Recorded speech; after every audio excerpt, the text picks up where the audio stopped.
So my little brother, he posted a video, man. Go shout out to his channel, man. My little brother Balaj, man. Check it out.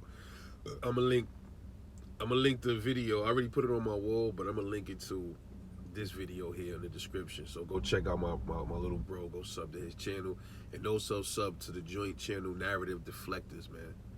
All right, go check it out. But yo, my little bro, he broke it down, bro.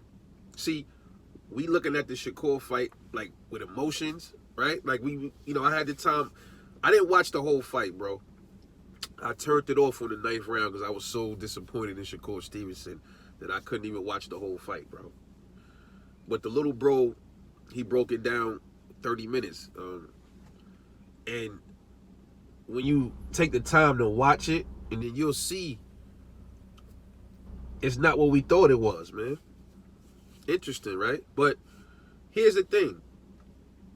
I still agree that Shakur Stevenson didn't do enough in that fight. He didn't do enough. He should have pressed the action a little bit more, a lot more. He should have pressed the action. But why isn't anyone talking about Edwin de Santos? All we keep hearing is Shakur Stevenson ran. Shakur Stevenson didn't like the power. Shakur Stevenson didn't like to get punched. He don't like getting tested. He was scared to engage with La Granada. But we never hear anybody say what Edwin de Santos wasn't doing. And I had hinted on that on my post-fight talk. I said, as much as Shakur Stevenson wasn't doing, why wasn't Edwin de Santos doing anything? What stopped him from just running there and beating Shakur the fuck up? What stopped him from doing that? Did Shakur stop him from doing that? Or did Edwin de Santos himself stop from attacking Shakur the way he was supposed to attack him? Keep in mind, both of these two fighters were talking a whole lot of shit before this fight. Now, Edwin de Santos was the one that really initiated all of the rah-rah talk. He was the one from a while ago. I want to fight with Shakur. Shakur, he can't punch. I'm his father. I am the danger. Right? You remember that, right? That was De Santos saying that stuff. So when you see people talking like that, you assume, damn, when he getting there with Shakur, he gonna fuck Shakur Stevenson up. Right? Right? This is a guy with an 80-something plus percent knockout ratio. Shakur has a 50% knockout ratio. Shakur is deemed as this dude that runs and fights. He don't like to engage. Right? This is what they say about Shakur Stevenson. He can't punch. What have I been... And another thing they've been saying is the Nakatia fight. Everybody keep talking about how Shakur ran in that fight. I just posted a video. I had to take it down because they copyright. They didn't give me a strike, but they flagged it. Y'all keep saying he ran from Nakatia. All these channels out here saying that shit. All these channels, that's my daughter back there. All these channels that keep saying that he ran, saying he ran from Nakatia. Show me. I just showed y'all. He knocked him down. I had somebody tell me, no, he didn't. Shakur didn't knock Nakatia down in that fight. He didn't? Well, I could have sworn that Nakatia hit the floor and then the ref was counting. Ain't that a knockdown? I'm wearing glasses. Maybe I can't see well. I saw it. And you still telling me he didn't get a knockdown against Nakatia. I don't see where he ran from Nakatia from. I don't see what everybody else saw. I saw Shakur in the pocket with Nakatia. Yeah, he was cautious. He was moving around. But he still was landing leather on Nakatia. Nakatia was the hesitant one as well. He didn't want to engage Shakur correctly. Go watch the fight, bro. It's right there. You can see it. Back to the regularly scheduled progress. Back to the regularly scheduled program. Technical difficulties. But, like I said, man, listen. Shakur didn't do enough. He was hesitant in the fight, which is evident.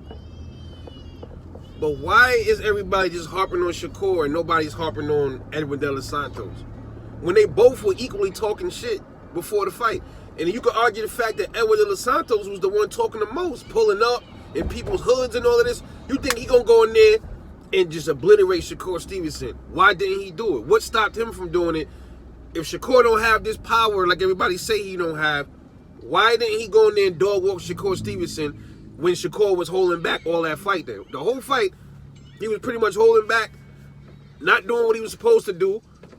What stopped Edwin De Los Santos from doing what he was supposed to do, though? Oh, man, he was running, though, man. He was. No, he wasn't. As the video that my little brother put up showed, you saw times in that fight where Shakur was fainting and De Los Santos springing backwards. This is supposed to be this big power puncher. Shakur do this, he jumped back. He did that more than once in that whole fight. Why ain't nobody talking about Edwin De Los Santos was scared? To the De Los Santos fans, I have two questions for you. Why was he reacting to Shakur that way? A so-called not big puncher. Why was he jumping back like that? Number two, why wasn't he going in Shakur's ass? You know why he wasn't? Because he didn't have the skill set. That's why. He don't have the skill set, dude. He don't have the skill set to compete.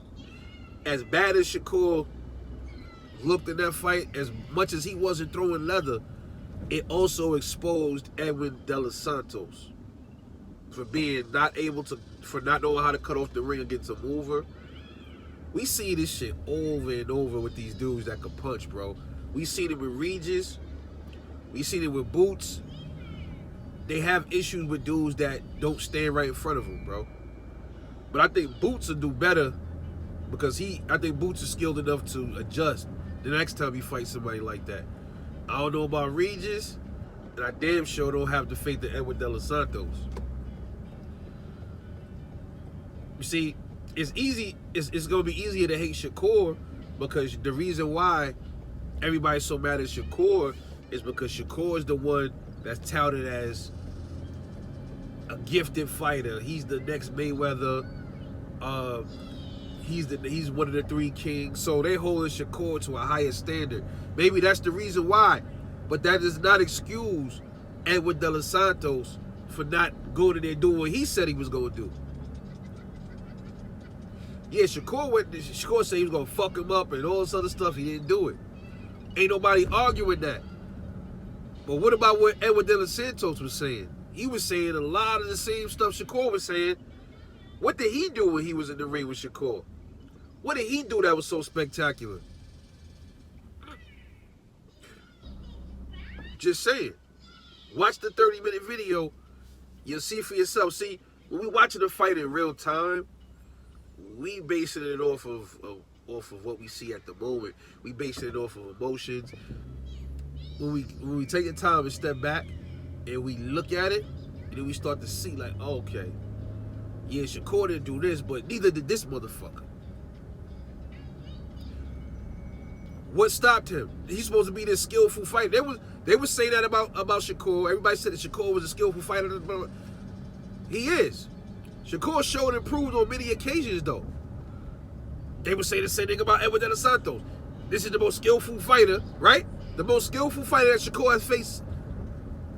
He gets in there and does absolutely fucking nothing. So, while you could say and argue the fact that Shakur looked bad, somebody even say he was exposed. I don't think Shakur was exposed. I do think Edwin De Los Santos was, though. Yeah. Absolutely. He was timid as a motherfucker against Shakur, right? What was he afraid of from Shakur? Was he afraid of Shakur's punching power? Did he feel something that he didn't like? Because if he didn't respect Shakur's power, he would have been in there beating the shit out of Shakur Stevenson, man.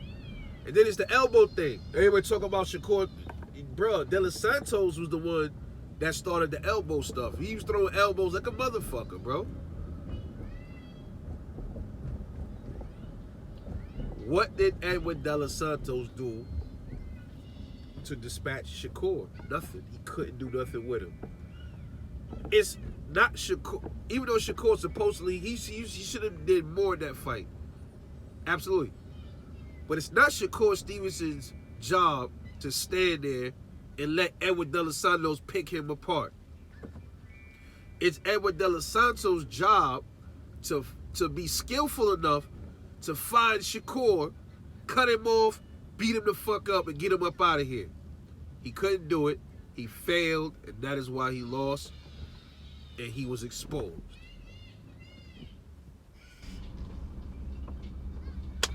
Am I wrong? It's Rebel Life Boxing. I'll catch y'all later on the next one. And I'm up.